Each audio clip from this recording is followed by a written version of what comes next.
Have you ever heard an Argentinian person speak Spanish and you're like, why does it sound like that? It has, a certain something, a certain flavor, but there's actually a lot of moving parts to what makes Argentinian Spanish, Argentinian. And that's what we're going to talk about today here at Jiveworld.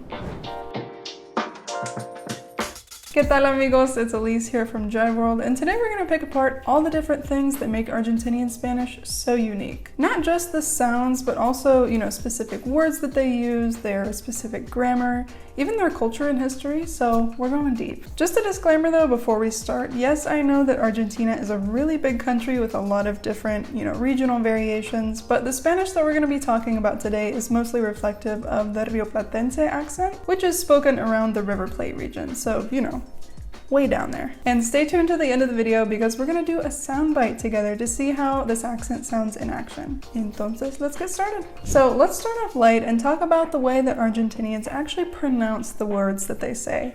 Regarding pronunciation, there's two kind of, unique little quirks to talk about. The first being their pronunciation of the double L. In general, the double L in Spanish is kind of tricky because all the different countries, they have a different take on it. Some countries they pronounce it like ya, some countries pronounce it like ja. But in the case of Argentina, and actually also Uruguay, it's sha, curveball, right? I didn't see that one coming either. So suddenly, yo me llamo becomes yo me llamo.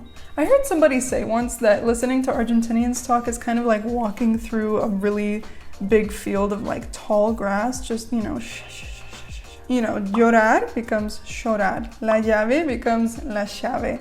El pollo.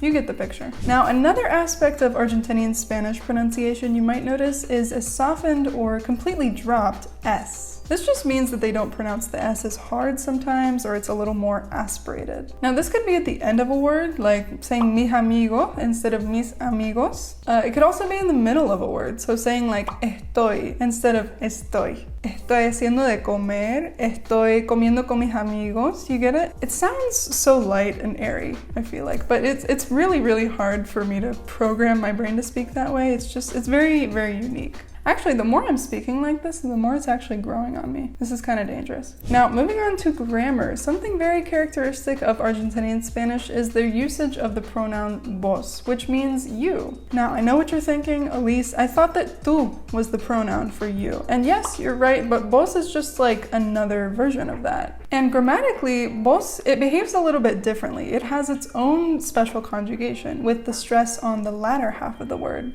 So instead of tú comes, it's vos comes.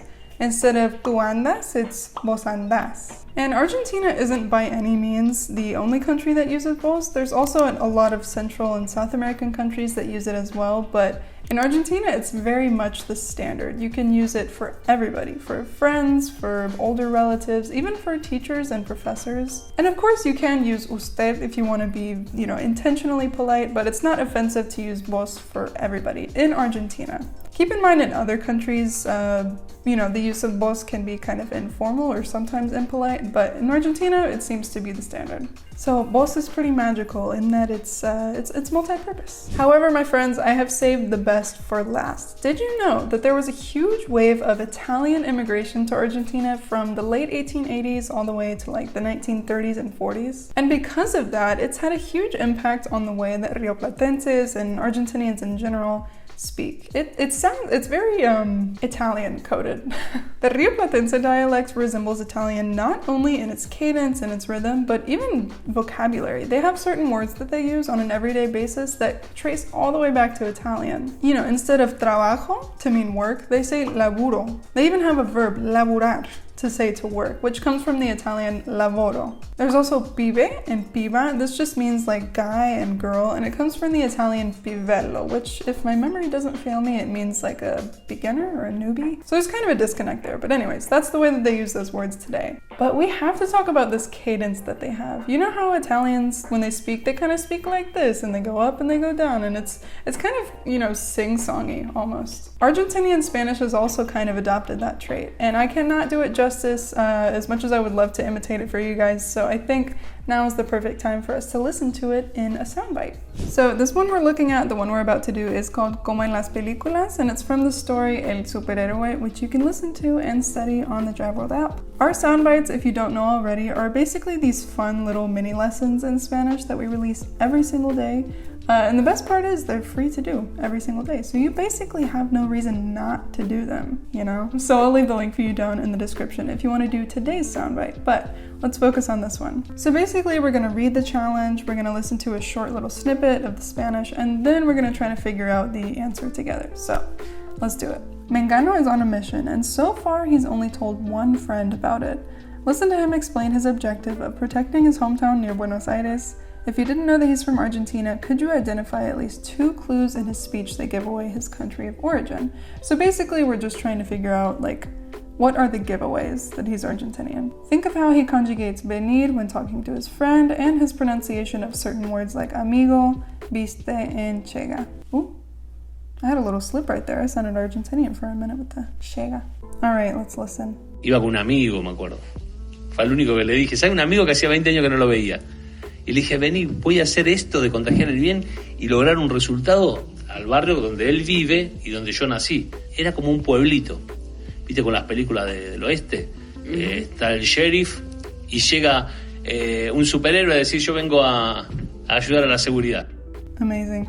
Let's listen to that again, just at a slower speed. Because once again, on the Jiveworld app, you can slow it down to 0.6, all the way to 1.0 if you want the normal speed, but Argentinian Spanish is so fast. Okay, let's listen to that again. Maybe actually let's do 0.8. I don't need that much help, but this is fast. Iba con un amigo, me acuerdo.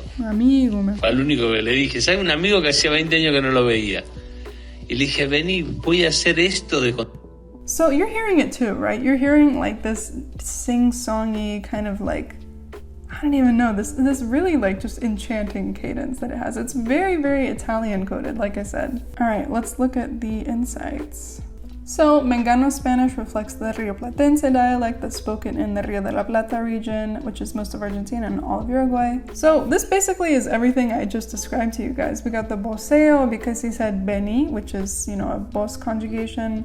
The dropped S, we got the sh. I didn't mention to you guys earlier, so it's not just the double L that does the sh thing, it's also Y. So like sho, ayudar, yeah.